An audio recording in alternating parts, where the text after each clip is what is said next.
皆さん、こんにちは。カールさんのパートに始めましょう。今回は、イギリスを従属国にする最終目標まで進めましょう。前回終了時の状況を確認しましょう。まずはインド、たっぷり4年の停戦期間があります。しばらくの間は平和ですね。そして、アフガニスタンの征服は終わったので、次のターゲットはペルシアです。停戦期間は終わっているので、もう開戦可能ですか？悪名が50を超えているので、もう少しおとなしくしておきましょうか。また、前回のインド戦で借金が増えてしまったので、造船は一時停止中です。早く完済して艦隊の作成を再開したいですね。それから、周辺国の領土に関してですが、この部分はペルシアとは別の領域に属しています。内陸のため、艦隊の戦力投射も届かなくて、どうやっても関心レベルを2まで上げられません。でもね、従属国のカブールやマクランは、首都が近いのでレベル2の関心を持っているんです。なので、マクランの戦争目標で、中央アジアを占領する予定だよ。まあ、向こうから仕掛けてくるのを待たないといけないけどね。それから、国家承認ジャーナルですか。後進国すぎて、進捗がゼロのままです。早く承認国家になりたいので、選挙と学校の制度改正を目指すよ。状況の説明は以上です。では、ゲームを再開しましょう。さて、国家承認のために識字率を上げたいけど、学校なしを変更できない状態だね。正当性は下がるけど、賛成派の実業家を入れて政府改革します。そしたら、公立学校を制定するよ。軍務には賛成派に転校してもらいましょう。あとは軍務の主導で改正を進めることにして、正当性を回復させておきます。じゃあ、借金を返し終わるまで、おとなしくしてます。おら？ペルシアの方から攻めてきたか。助力がなくても勝てるけど、ロシアを恩義で味方に呼ぶよ。ロシアとペルシアが仲良くなるのを防げるし、ロシアにも停戦期間を負わせられるからね。そして、味方になっている間に、しばらく敵対しないように条約で縛っておこうね。戦闘、開始だよ。後で保護国にするから、恨みを忘れさせるために、生育権の破棄を多めに要求したよ。公立学校、可決したよ。ロシアのおかげで、早期決着できたね。オマーンとの戦争が終わってないけど、海を越えて攻めては来ないよね。お金がもったいないから、全陸軍を復員させちゃいます。よし、戦争で借金は増えなかったし、むしろほぼ完済できたよ。学校はできたし、次は選挙制度だね。富裕者投票の制定に挑戦するよ。やっとマーンが戦争を降りてくれました。そうだ、借金を完済したから、お肉の消費税は終了だね。予算に余裕ができたタイミングで、大学への投資を欠かさず行うよ。選挙制度導入できたよ。このペースなら、あと2年で承認国家だね。各州への大学の建設も7割くらい終わりました。悪名も減ってきたし、ペルシアと再戦しましょうか。インドとの停戦は終わってるので、念のため戦争前にインドに加勢しておきます。それじゃ、ペルシアから領土を奪うよ。どこからも介入はありませんでした。承認国家になれた。技術革新も順調だね。領土が増えて、列強入りも達成したよ。貿易優位性のバフを獲得。イギリスを追い上げていくよ。おろ？勢力ブロックの一人でイギリスの弱体化狙いだったけど、追放されちゃったね。仕方ないね。次の戦争の後で、自分の勢力ブロックを立ち上げるよ。ペルシアは、次で保護国にして決着をつけようと思います。じゃあ、目いっぱい要求を入れるために、一旦悪名をゼロまで落としましょう。デスフェール、可決しました。悪名がゼロになるので、あと少しですね。では、ペルシアとの最終戦争を始めるよ。おっと、好感度がずれたよ。よし、我が国が直接請求できない中央アジアを、マクランの戦争目標として請求するよ。好感度は、全州マクランに併合。そしてペルシアは保護国にします。好感度が幸福。ペルシアにも勝利したよ。あれ？中属国が中央アジアに州を獲得したのに加算ポイントがないな。仕方ない。南の端を直轄地にしてみよう。関心レベルのスコアが上がり始めたね。植民を返してきたよ。制限選挙可決しました。時は来た。新勢力を立ち上げるよ。列挙各国と関係悪化しているけど軍隊もアップグレードしてるし、まあ大丈夫。装甲艦アンロックしたよ。新型艦の建設予約を入れて造船所を再稼働します。艦隊は東アフリカに進駐せよ。影響力の確保を開始する。外交艦隊で戦力投射にバフが入るよ。そして西岸の出ていた選挙制の完了も可決したよ。征服時の悪名を減らす研究が完了。アフリカ征服の準備も着々と進んでいます。そろそろ準備が完了するね。規制期間可決したよ。よし、アフリカ侵攻を開始するよ。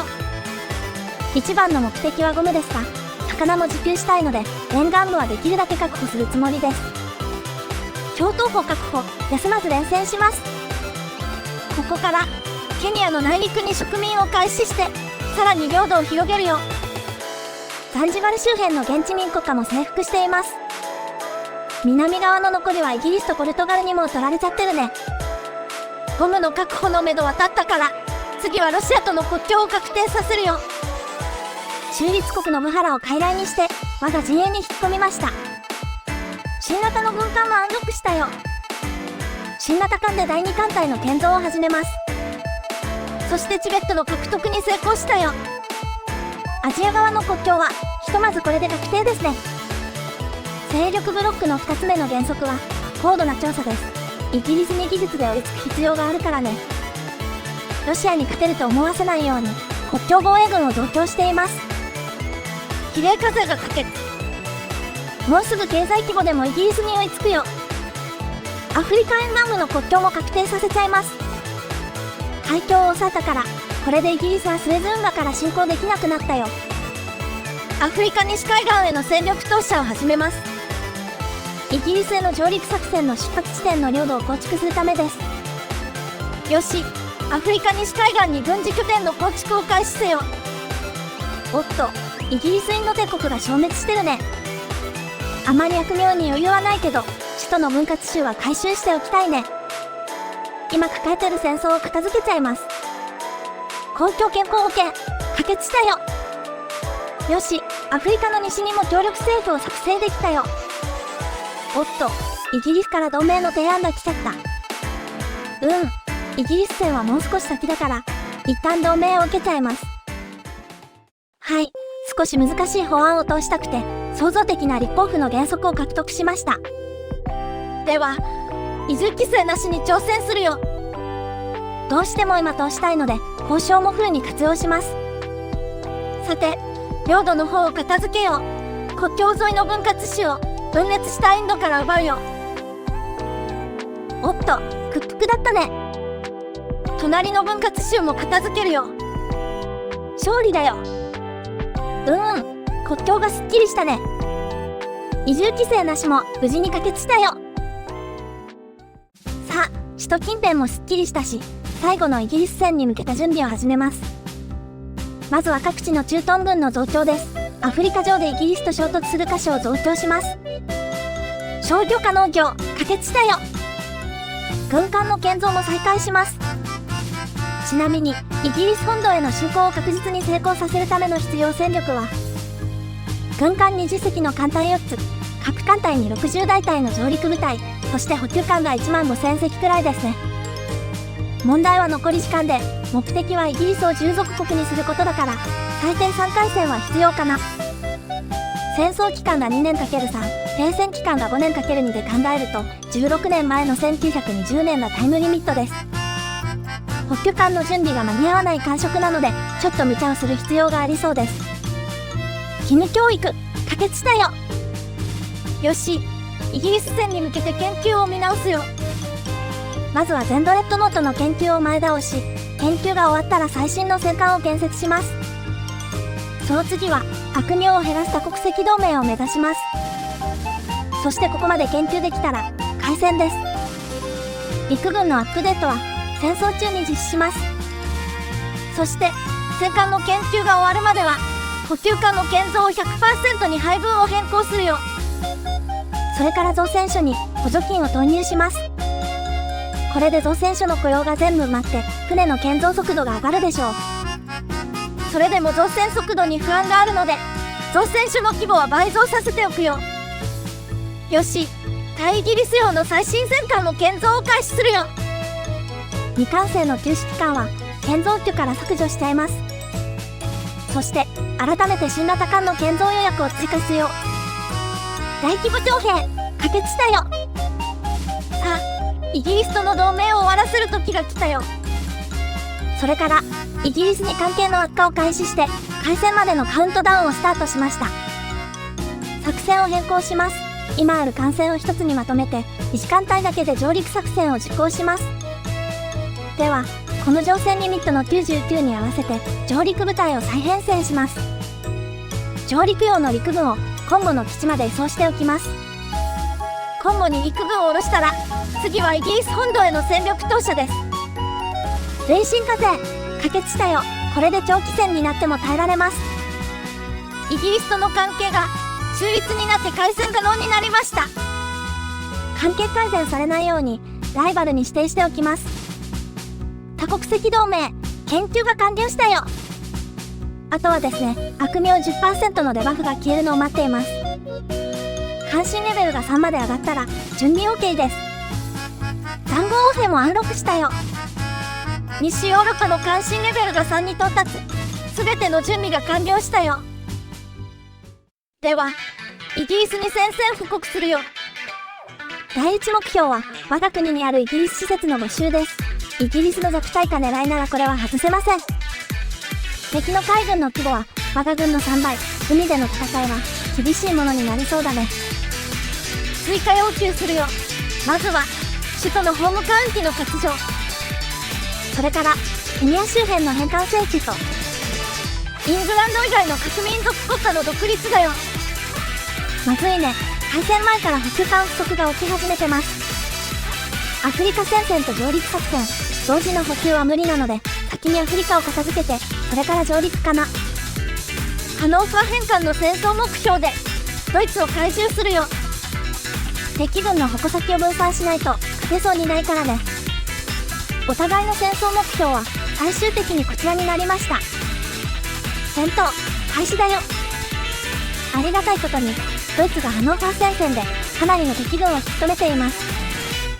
コンゴとケニアの戦線は敵も少なく勝利できそうです。南アフリカは劣勢ですね。まずはここに増援を送ります。上陸部隊に命ずる。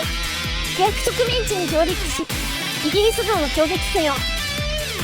そして首都に残っていたアリア合わせの船で対岸のアラビア半島に上陸するよ。アラビア戦線はこれで勝てそうだね。ケープ戦線も優勢になったよ。よし、上陸できた。メリナにも上陸してイギリス勢力を駆逐するよ。30だ。これで勝てる。新兵器を全軍に配備するよ。次の研究は砲兵のアップグレードのために無線を目指すよ。30用の弾丸を増産しています。よし、ヨーロッパ以外の戦争目標は達成したよ。残るはイギリス本土のみ。第一艦隊アイルランドに上陸せよ。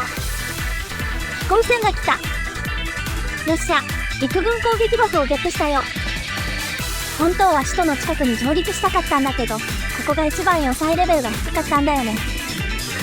海峡を渡ってグレート V 点島に到達したよ。多分通った後は田んぼだらけになってるよね。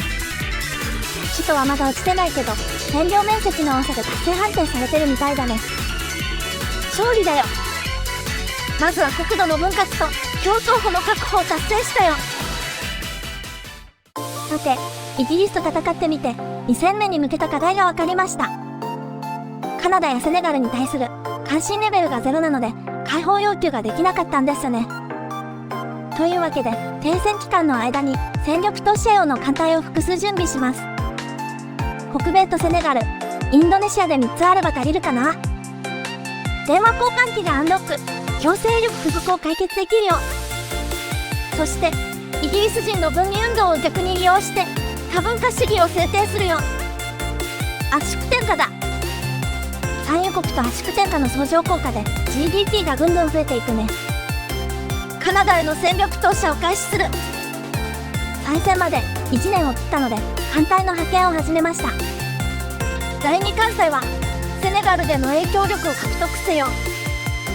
そして第3艦隊はアジアへ向かうのだ。よし、多文化主義可決したよ。再選に向けた仕込みは完了です。次の戦争でイギリスを丸裸にできるでしょう。ではイギリスから再び領土を奪うよ。おっと、臨場できそうなイギリスの戦争が2つあるね。我が国はスワナのイギリスからの独立運動を全面的に支持するよ。行動力を消費せずにイギリスの州を削れたね。次は正論だね。我が国は正論反乱軍を全面的に支持するよ。今回解放する国家は GDP の大きい順に選んでみました。加勢した戦争の方が先に始まりました。ホームカウンティの駐屯軍に命ずる。敵の首都めがけて進軍せよ。参戦可能期間の終了間際に最後の追加要求を入れました。1戦目とは違い、今回は圧倒的に我が軍が有利ですね。勝利自体は問題ないですが、問題はその後。イギリスのランクを主要国まで落として保護国にできるかですね。すべての戦争が終結しました。イギリスの国土、限界まで削ってやりましたよ。戦後のイギリスですが、威信は800でまだ大国クラスです。この後、財政悪化で軍縮するでしょうが、実績を達成できるかはちょっと微妙です。もちろん、策は考えてありましょう。イギリスの威信が下がらないなら、他国の威信を底上げしてやりましょう。現在の国家ランクを確認します。従属国でなく、我が国と関係が良好で、イギリスに追いつけそうな国で考えると、日本とカナダとアイルランドに投資して、イギリスの国家ランクを追い越させるよ。今からアイルランドとカナダは自動車生産大国になります。日本には製紙工場を大量に建設してみます。課税キャパシティが改善すれば勝手に成長すると思うんだよね。韓国ともイギリスのランクを超えたよ。次はフィリピンとベネズエラに投資してます。国家ランクが19位まで下がったイギリスを保護国にするよ。イギリス連邦のメンバーが減って随分寂しいことになってますね。これが最後の戦争です。負け戦だと思うのにオランダがわざわざ参戦してきてます。達成しました。オランダとの戦争は終わってないのですが、進捗 99% で止まるバグが出ちゃってるみたいです。進行不能なので今回はここで終わります。今回はものすごく大変だったので次回は楽なやつにしたいですね。それでは次回の動画でまたお会いしましょう。いいねとチャンネル登録もよろしくお願いしますよ。